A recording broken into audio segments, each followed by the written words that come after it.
తైలాభిషేక ఆరాధన డిసెంబర్ 20 గుంటూరు శనివారం. మొదటి ఆరాధన ఉదయం 7 గంటల నుండి, రెండవ ఆరాధన ఉదయం 10 గంటల నుండి. స్థలం సీతారాం టౌన్షిప్ ఎదురుగా housing board colony, Nallapadu road, Guntur.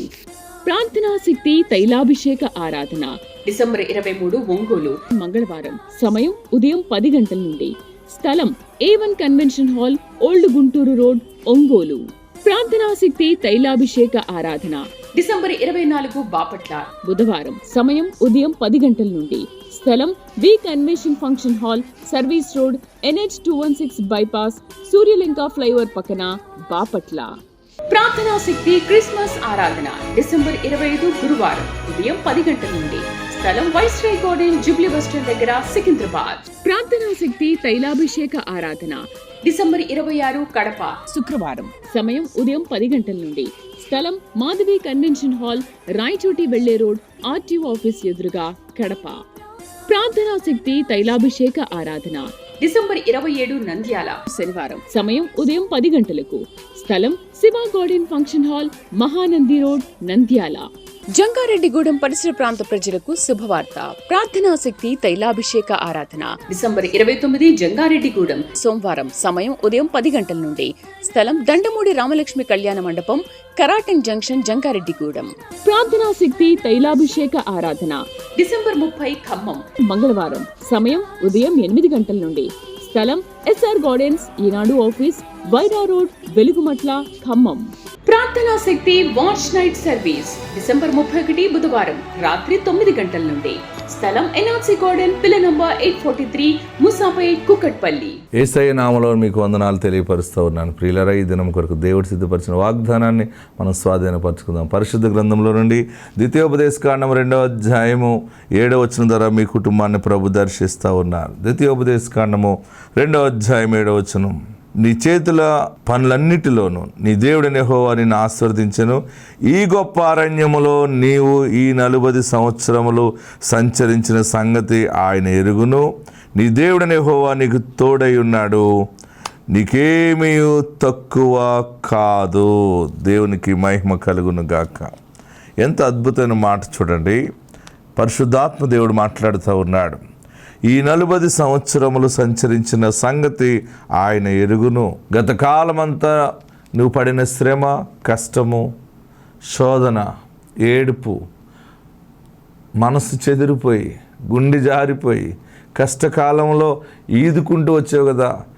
అయినా ఎట్లా బ్రతుకుతున్నానో దేవుడికే తెలుసు. ఈ పిల్లలతోటి ఎలా జీవిస్తున్నానో, ఈ ఒంటరి బ్రతుకు ఎలాగ నేను నడిపిస్తున్నానో నాకు ఏ రకమైన సపోర్ట్ కానీ, ఏ రకమైన సహాయము కానీ, ఎవరు ఆదరించేవారు లేరు. ఎలా బ్రతుకుతున్నానని అడిగేవారు లేరు. ఎటు చూసిన మోసం ఎక్కువైపోయింది. ఎవరిని నమ్మాలో నాకు అర్థం కావట్లేదని ఏడుస్తున్నావు కదా.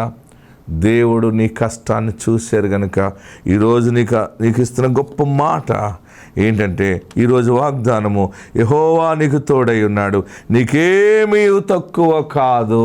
ఆమేన్. నువ్వు 7 మార్లు ఆమేన్ అని చెప్పండి, అది నీకు అయిపోతుంది. నీకేమీ తక్కువ కాదు.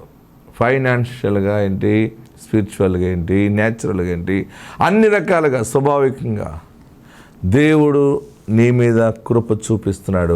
గొప్ప మాట ఏంటంటే, నేను నీకు తోడై ఉన్నాను, నీకేం తక్కువ కాదు. చూశాను 40 సంవత్సరాలు నీవు సంచరించిన సంగతి అంతా గమనించాను.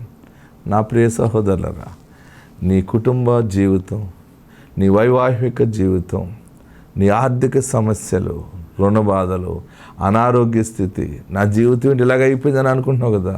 అన్నీ చూశాడు. ఈ దినం నీకు వస్తున్న గొప్ప మాట ఏంటంటే, నేను నీకు తోడై ఉన్నాను. అంటే ఆ శ్రమల కాలం క్లోజ్ చేసి ఇక మీదట ఆయన తోడుగా ఉండుంటే నీకేం జరుగుతుందంటే, ఏమీ తక్కువ కాదు. నీకు ఏది ఆశిస్తావో అది నీకు దేవుడు జరిగిస్తాడు. మనసు పాడు చేసుకోవద్దు, కుటుంబాన్ని విడిచిపెట్టొద్దు, పారిపోవద్దు. చనిపోవాలని అనుకుంటున్నావా, నాకు ఏదైనా మరణం వస్తే బాగుండని అనుకుంటున్నావా, దేవుడు నీ పక్షముగా ఉన్నాడు. ఆయన నీ చెయ్యి విడువడు, నీకేమీ తక్కువ కాదు. ఆత్మ ద్వారా అన్ని పనుల్లో జయము జరిగిస్తావు, జయప్రదను సాక్షి నిలబడతావు. ఆయన సన్నిధి నీకు తోడుండుగాక. ఆమెన్. మంచిది. క్రిస్మస్ మెసేజ్లోకి వెళ్దామా? క్రిస్మస్ అనగా క్రీస్తుని పూజించటంలో మన హృదయము సిద్ధపాటుగా ఉండాలి. ప్రియులరా, యేసు జన్మ ఎంత గొప్పదంటే, యేసు జన్మించాడని ఎవరైనా చెప్తున్నప్పుడు మనం వింటేనే ఆత్మ మన మీదకి వస్తుంది. హల్లెలూయా చెప్పండి. మరి పరిశుద్ధ మరియ వివాహము కాక మునిపే ఆమె గర్భం ధరించింది. అది ఎలా జరిగిందంటే పరిశుద్ధాత్మను జరిగింది. ఈ విషయాలు మరి దేవుని దూత నజరేతులో ఉన్న మరియ దగ్గరికి వెళ్ళి చెప్తా ఉంటే ఆ అమ్మాయి ఆశ్చర్యపోయింది. నేను ఇప్పటికీ ఆ నజరేతు అనే ఊరు 3 సార్లు వెళ్ళాను. ఎన్నిసార్లు వెళ్ళాను? మరియమ్మ గారి ఇంటికి వెళ్ళాను. మరియమ్మ గారి ఇంటి దగ్గర చాలా సమయం ఉన్నాను. ఉండి వీడియో కూడా తీశాను. చూడండి, స్క్రీన్ మీద కనబడుతుంది కదా. ఇంకా కొన్ని వీడియోలు తీశాను నేను మీ అందరి కొరకు. అక్కడ యెరూషలేములో ఒక మందిరము సొలొమోను కట్టాడు. ఎప్పుడు? సొలొమోను మహారాజుగా ఉన్న మందిరం కట్టాడు. ఆ కట్టినప్పుడు ఏమైందంటే చాలా వైభవంగా కడితే దేవుని మహిమ మందిరం మీదకి దిగొచ్చింది. అప్పుడు యాజకులు కూడా మహిమను కాచుకోలేకపోయారు, తట్టుకోలేకపోయారు. అలాంటి మహిమ కలిగిన మందిరమును తర్వాత కూల్చేశారు శత్రువులు. చివరికి అక్కడ ఒక గోడ మిగిలింది. ఏం మిగిలింది? ఆనాడు దేవుని మహిమ దిగి వచ్చిన గోడ ఉండిపోయింది. ఆ గోడ దగ్గరే ఈరోజు ఇశ్రాయేలీలు ఆ గోడ దగ్గరే ప్రార్థిస్తారు దేవుని రాకడ కొరకు, మెస్సయ్య వస్తాడని. నేనేం చేశానంటే మీ అందరి గురించి అక్కడ ప్రార్థన చేశాను. మీ ఊరి పేరు మీద మీరు నాకు జ్ఞాపకం ఉన్నారు కదా, ఒక స్లిప్ మీద రాసుకుని చూడండి. అదిగో ఈ గోడ దగ్గర మీ పేర్ల మీద అక్కడ ప్రార్థన చేస్తున్నాను చేతులుచ్చి. కొందరు రాసి ఇచ్చారు. అయ్యి కొంతమందిని జ్ఞాపకం చేసుకుని ఆ రాళ్ళు మధ్యలో పెడతారు. దానిని ఏడుపుల గోడ అంటారు. చూడండి గోడ. అక్కడ చాలా అంశాల మీద ప్రార్థన చేశాను. నాకు ఎంతో ఇష్టం. ఇప్పటికి ముమ్మారు వెళ్ళాను ఆ ప్రాంతానికి. మళ్ళా 2-3 నెలలు వెళ్ళబోతున్నాను. నేను వెళ్ళినప్పుడు మీరందరూ కూడా మీ ప్రార్థన అవసరతలు రాసివ్వండి. ఓకే? నేను నజరేతు వెళ్ళి మరియమ్మ గారి ఇంటికాడ ఉండి కొద్ది నిమిషాలు అన్నీ చూసి మీ కొరకు చెప్పటానికి అన్నీ నేర్చుకుంటాను అనమాట. ప్రతిరోజు నేర్చుకుంటాను. నేను థియాలజీ చేసుకున్నాను. నేను పూణేలో లోనావాల్లో కూడా బైబిల్ ట్రైనింగ్ అయ్యాను. నేను చాలా విషయాలు నేర్చుకున్నాను, చేస్తున్నాను. కానీ ప్రతిరోజు కొత్త విషయాలు నేర్చుకుంటూ ప్రజలకు బోధించాలనుకుంటున్నాను. ప్రియులరా, ఈ యెరూషలేములో ఈ నజరేతులో మరియమ్మ గారి ఊరిలో దేవుడు చేసిన కార్యము, దేవుని దూత గాబ్రియేలు దూత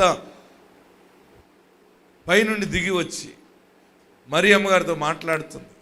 దయాప్రాప్తురాలా, నీకు శుభం. ఏంటి శుభం అంది? నువ్వు గర్భం ధరిస్తావు, కుమారుని కంటావు, ఆయనకు యేసు అని పేరు పెడతావు. ఇదేం శుభం? శుభం అంటే ఏంటి చెప్పాలి. అమ్మా నీకు శుభం కలుగు కాకంటే ఏం జరుగుతుంది చెప్పండి మీరందరూని చెప్పాలి. మంచి జరుగుతుంది. ఏ మంచి జరిగింది మరి మరీకి ఏం మంచి జరిగింది? చూడండి, వాక్యం చదువుదాం. పరిశుద్ధ గ్రంథంలో మనం చూస్తున్నప్పుడు లోకసువార్త 1వ అధ్యాయము లూక్ చాప్టర్ 1:28. ఎస్, ఆ దూత లోపలికి వచ్చి ఆమెను చూచి దయాప్రాప్తురాలా నీకు శుభము ప్రభువు నీకు, చూడండి, ప్రభువు నీకు తోడై ఉన్నాడని చెప్పాను. ఆమె దేవుని దూత ఏమంటుంది? అందరు చెప్పాలి, గట్టిగా చెప్పాలి. మరియా నీకు శుభము. యవనస్తురాలు తన బ్రతుకులు ఎప్పుడు ఇంత మచ్చ లేకుండా బ్రతికింది ఆమె. ఓకే, యవన కాలంలో తన క్యారెక్టర్ని కాపాడుకుని బ్రతికే పిల్ల. చాలా విలువైన కుటుంబం అది. ఎప్పుడు ఎవరి చేత ఏ మాట అనిపించుకోలేని అమ్మాయి. దేవుని దూత వచ్చి దయాప్రాప్తురాలా నీకు శుభం అంటే ఏంటి శుభం? బాగా గమనించాలి. శుభం ఏంటి? పెళ్ళి కాకుండా గర్భం ధరించడం శుభమా? నేను అడుగుతున్నాను, చెప్పండి. పెళ్ళి కాకుండా అమ్మాయి కన్సీవ్ అయిందంటే ప్రజలందరూ శుభముగా తీసుకుంటారా దాన్ని? ఈమె పాపము చేసింది, ఈమె వ్యభిచరించింది, తప్పు చేసింది, జారత్వం చేసిందని రకరకాలుగా అంటారు. ఆ మాటకి మరియా ఆశ్చర్యపడి, ఏంటి శుభవచనం చెప్పు అని దేవుని దూతను అడిగితే, దేవుని దూత చెప్పిన మాట ఏంటంటే, అప్పుడు మాట్లాడుతూ ఉన్నాడు 30వ వచనంలో, దూత, మరియా భయపడకము, దేవుని వలన నీవు కృప పొందితివి, ఇదిగో నీవు గర్భము ధరించి కుమారుని కని ఆయనకు యేసు అని పేరు పెట్టుదు అని. ఆయన గొప్పవాడై సర్వోన్నతుని కుమారుడు అనబడను. ప్రభువైన దేవుడు ఆయనకు తండ్రి అయిన దావీదు సింహాసనమును ఆయనకిచ్చును. దేవునికి మహిమ కలుగును గాక. ప్రియులరా, శుభం అంటే మనం ఏమనుకుంటాం, మంచి జరుగుతుంది, నీకు ఇల్లు కలుగుతుంది, పిల్లలు వస్తారు, పెళ్ళి అవుతుంది, అప్పులు తీరిపోతాయి, బంగారం ఉంటుంది, అవి ఉంటాయి, ఆస్తి వస్తుంది అన్నది శుభం అంటే ఎన్ని వస్తాయి అనుకుంటాం. కానీ మరీకి ఏం జరిగిందంటే, శుభం అన్న ఆ దినము నుండి భయంకరమైన అవమానము స్టార్ట్ అయింది. ఏం స్టార్ట్ అయింది? శుభం అంటే మరియా ఆశ్చర్యపోయింది. వెంటనే మరియా అడుగుతుంది, ఇవన్నీ ఎలా జరుగుతాయి? నేను పురుషుని ఎరిగిన దాన్ని కదా అంటే, దేవుని దూత చెప్పింది, నీకోటి చెప్పనా, పరిశుద్ధాత్మ వలన జరుగుతుంది, సర్వోన్నతుని శక్తి నిన్ను కమ్ముకుంటుంది, అప్పుడు నువ్వు గర్భం ధరిస్తావు, కుమారుని కంటావంటే ఇది ఎలాగా సాధ్యమవుతుంది అని ఆలోచనలో ఉన్నప్పుడు దేవుని దూత, గాబ్రియేలు దూత చెప్తున్నాడు అనమాట, ఇదిగో మీ బంధువురాలు ఉంది కదా ఎలిజబెత్, మీ బంధువురాలు ఉందా? ఉందండి, కొండసీమలో ఉంది. మీ బంధువురాలు ఆమె వృద్ధాప్యంలో ఉంది కదా? అవును, చాలా వయసు ఉంది, పెద్ద వయసు, పిల్లలు లేరు వారికి. ఆమె గర్భం ధరించింది, ఇప్పుడు 6వ నెల. దేవుని దూత ఏం చెప్తున్నాడు చూడండి, చదవండి. 36వ వచనం దగ్గరికి వెళ్దాం. మరియు మీ బంధువురాలు ఎలిజబెత్ కూడా తన వృద్ధాప్యమందు, చూడండి, మీ బంధువురాలు ఎలిజబెత్ కూడా తన వృద్ధాప్యమందు ఒక కుమారుని, చూడండి, తన వృద్ధాప్యమందు ఒక కుమారుని గర్భము ధరించి ఉన్నది. గొడ్రాలనబడిన ఆమెకు ఇది 6వ మాసము. హల్లెలూయా చెప్పాలి, గట్టిగా హల్లెలూయా చెప్పాలి, ఇంకా గట్టిగా హల్లెలూయా చెప్పాలి. దేవుని దూత ఒక సాక్ష్యాన్ని నిరూపిస్తున్నాడు అక్కడ. మరియా భయపడకు, మీ బంధువురాలు ఎలిజబెత్ వృద్ధాప్యములో ఉంది, ఆమె గర్భం ధరించింది తెలుసా అంటే, ఆమెకి ఎలా గర్భం వస్తుంది అన్నట్టు చూసింది మరియా. అప్పుడు నువ్వు వెళ్ళి తెలుసుకొని దేవుని దూత చెప్పటం, ఇవన్నీ కూడా బలపడి ఆమె ఏం చేసిందంటే, మరియా ఆ కొండసీమలో ఉన్నటువంటి జకరియా ఎలిజబెత్ ఇంటికి వెళ్ళింది. నేను ఎలిజబెత్ ఇల్లు కూడా ఉంది ఈ రోజుకి, జకరియా ఇల్లు, అక్కడ కూడా వెళ్ళాను, చూశాను. ఎందుకంటే ఆ ఇల్లు, ఆ గృహాలు ఎందుకు ఈ రోజుకి ఉన్నాయంటే, వారు కొండలో గుహలు తవ్వుకున్నారన్నమాట, కట్ చేసుకున్నారు. అక్కడికెళ్ళి ఎలిజబెత్కి చెప్తా ఉంది, మనం వాక్యంలోకి వెళ్తున్నప్పుడు, అంశంలోకి వెళ్తున్నాం రండి, వెళ్ళి చెప్తా ఉంది. ఏమని చెప్తా ఉంది చూడండి, 39వ వచనం చదవండి. ఆ దినములందు మరియ లేచి యూదా ప్రదేశంలో, బైబిల్ ఉన్నవారందరూ తెరవండి, చూడండి. ఆ దినములందు మరియ లేచి యూదా ప్రదేశములోని కొండసీమలోనున్న ఒక ఊరికి త్వరగా వెళ్ళి జకరియా ఇంటిలో ప్రవేశించి ఎలిజబెత్ వందనము చేశాను. ఎలిజబెత్ మరియా వందన వచనము వినగానే ఆమె గర్భములో శిశువు గంతులు వేసెను. అంతటి ఎలిజబెత్ పరిశుద్ధాత్మతో నిండుకొనినదై బిగ్గరగా ఇట్లా, నేను స్త్రీలలో నీవు ఆశీర్వదింపబడిన దానవు, నీ గర్భఫలమును ఆశీర్వదింపబడును, నా ప్రభువు తల్లి నా యొద్దకు వచ్చును, వచ్చుట నాకేలాగు ప్రాప్తించెను. ఇదిగో నీ శుభవచనము నా చెవిని పడగానే నా గర్భములోని శిశువు ఆనందముతో గంతులు వేసెను. హల్లెలూయా చెప్పండి, ఇంకా గట్టి హల్లెలూయా చెప్పండి. ప్రభు ఆమెకు తెలియజేయించిన మాటలు సిద్ధించును గనుక నమ్మిన ఆమె ధన్యురాలనెను. ఈరోజు పరిశుద్ధాత్మ దేవుడు బయలుపరుస్తున్న మాట ఏంటంటే, మీరందరూ క్రిస్మస్కి వచ్చారు కదా, క్రీస్తుని ఆరాధిస్తే గర్భములో ఉన్న శిశువులు కూడా గంతులు వేస్తాయి. గట్టిగా హల్లెలూయా చెప్పండి. ఈరోజు శుభవార్త మీకు ప్రకటిస్తున్నాను. ఈ క్రిస్మస్ సందర్భముగా పరలోకము నుండి దేవుడిచ్చే గొప్ప సందేశం ఏంటంటే, ఇంతవరకు మీరు ఆనందముతో గంతులు వేయలేకపోయారు కదా, ఏడుస్తూనే దినమంతా కృంగిపోతున్న నీ జీవితంలో క్రీస్తు జన్మించాడు గనక, క్రీస్తును ఆరాధిస్తున్నావు గనక దేవుడు నీ జీవితంలో గంతులు వేసే ఆనందాన్ని దేవుడు ఇవ్వబోతా ఉన్నాడు. గట్టిగా హల్లెలూయా చెప్పండి. ఆనందముతో గంతులు వేస్తావు. ఏదైనా చిన్నది కలిసి వస్తుందంటే ఆనందం.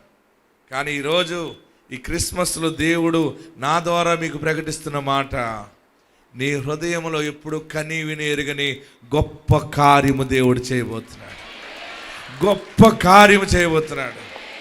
ఇంకా గొప్ప కార్యము చూడబోతున్నారు. ఆయన మాట ఇచ్చాడు, అది నెరవేరుస్తున్నాడు. హల్లెలూయా చెప్పండి. ఈరోజు పరిశుద్ధాత్ముడి క్రిస్మస్లో నీవు గంతులు వేసేలాగా పరిశుద్ధాత్ముడు కార్యము జరిగిస్తావు. మరియా శుభవచనము వినగానే ఎలిజబెత్ గర్భములో ఉన్న శిశువు గొంతులేశాడు. హల్లెలూయా చెప్పండి. మీ అప్పులన్నీ తీరిపోయినాయి అంటే నువ్వేం చేస్తావు చెప్పరే? నాట్యం చేయిస్తాం. మనం రోగం వచ్చింది, చచ్చిపోతామని డాక్టర్ చెప్పాడు. ఆశ్చర్యం ఏంటంటే ప్రార్థనతో అయినా రాసాం, విశ్వాసం ఉంచావు, ప్రార్థన చేసాం, అవన్నీ నార్మల్ రిపోర్ట్స్ వచ్చినాయి. ఏం చేస్తావు? గంతులు వేస్తావు. నీకు ఫ్రీగా దేవుడు ఇల్లు ఇచ్చాడు అనుకో, చెప్పరే, ఏదైనా కలిసి వచ్చినా, రావాల్సింది ఏదో నీకు తెలియకుండా ఆశ్చర్యకరంగా కలిసి వచ్చిన, నీ పితరుల స్వాస్థ్యం నీకు కలిసి వచ్చిన, నీ కోర్టులో జయం వచ్చిన, బంధకాల నుంచి విడుదల వచ్చిన, ఏంటంటే హృదయంలో ఆనందం ఉన్నప్పుడు అన్ని అవయవాలు మంచిగా యాక్టివ్ అయిపోతాయి. ఆ ఆనందాన్ని క్రిస్మస్లో దేవుడు మీకు ఇస్తున్నాడు.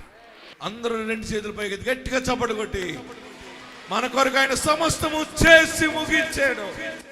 సమయం వచ్చింది, సమయం వచ్చింది. గొప్ప సాక్షిగా నిలబడబోతా ఉన్నాం. ప్రతి చోట ఆయన సాక్షిగా దేవుడు నిన్ను నిలబెట్టబోతా ఉన్నాడు.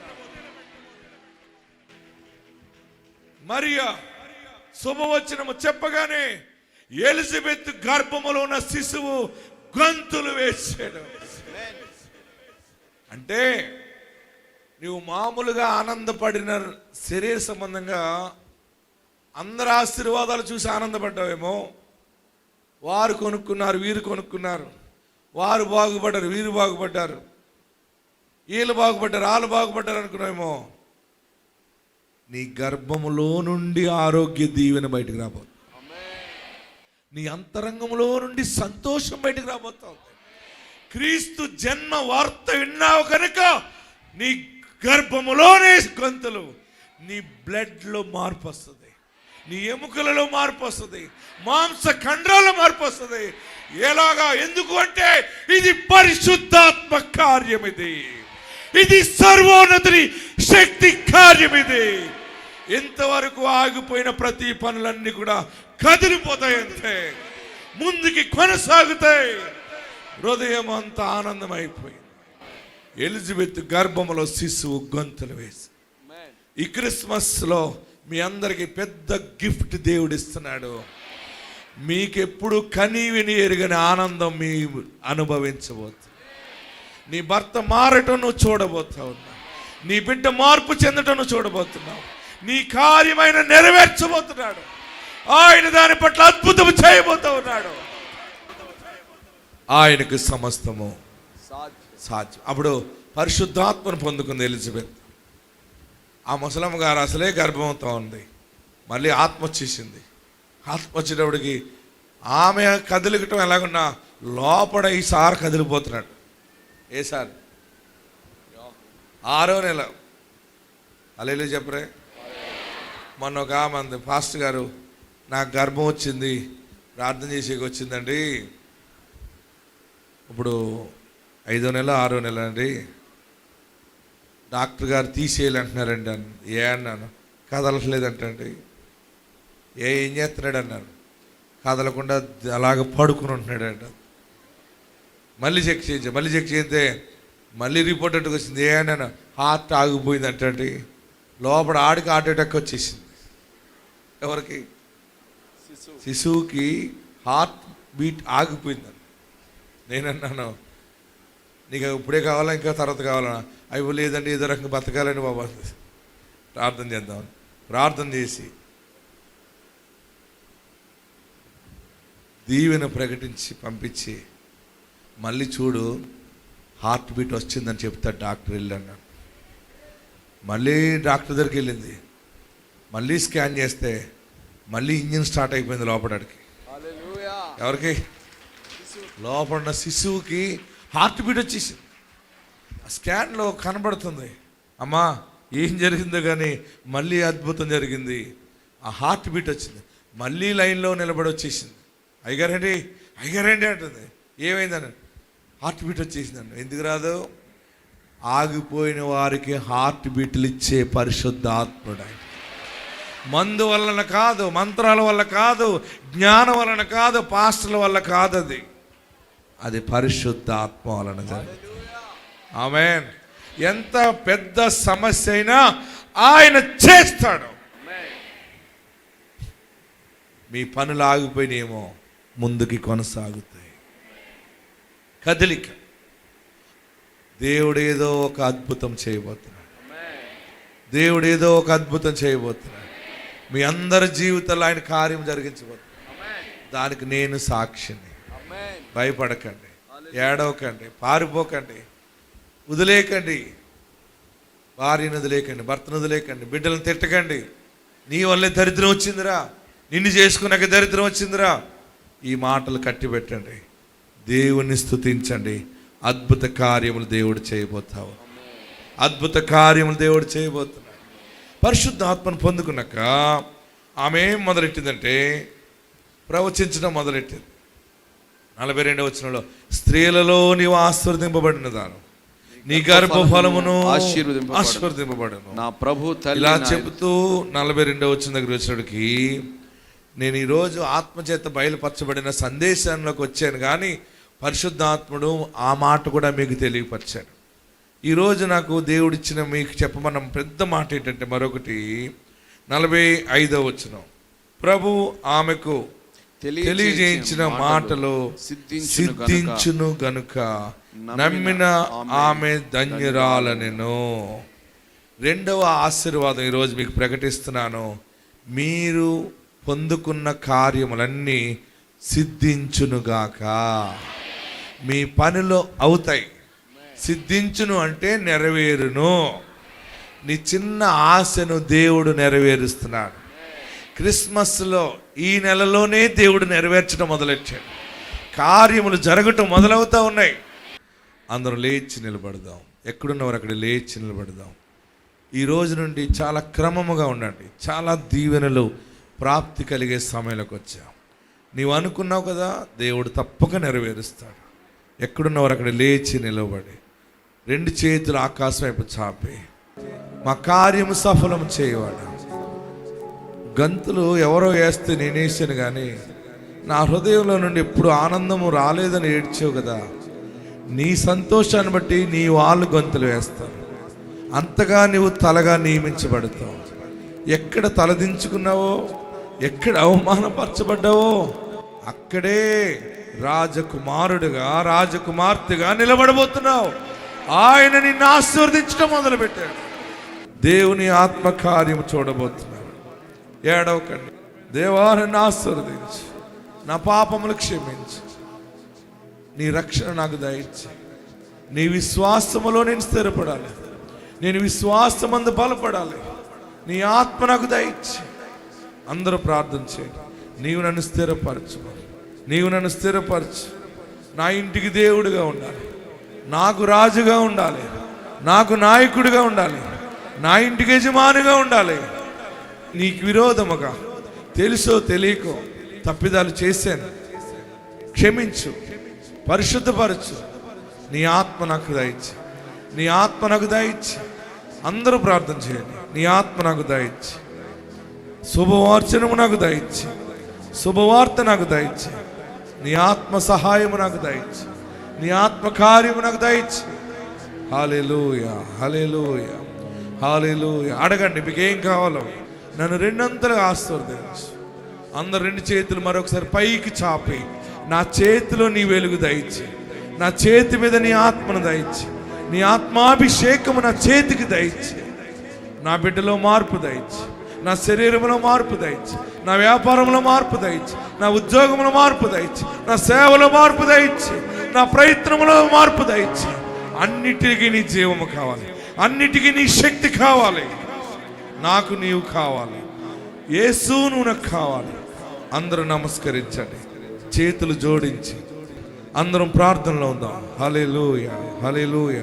విత్తబడిన వాక్యం అందరి హృదయంలో స్థిరపడలాగా అందరం ప్రార్థన చేద్దాం, అందరం ప్రార్థన చేద్దాం.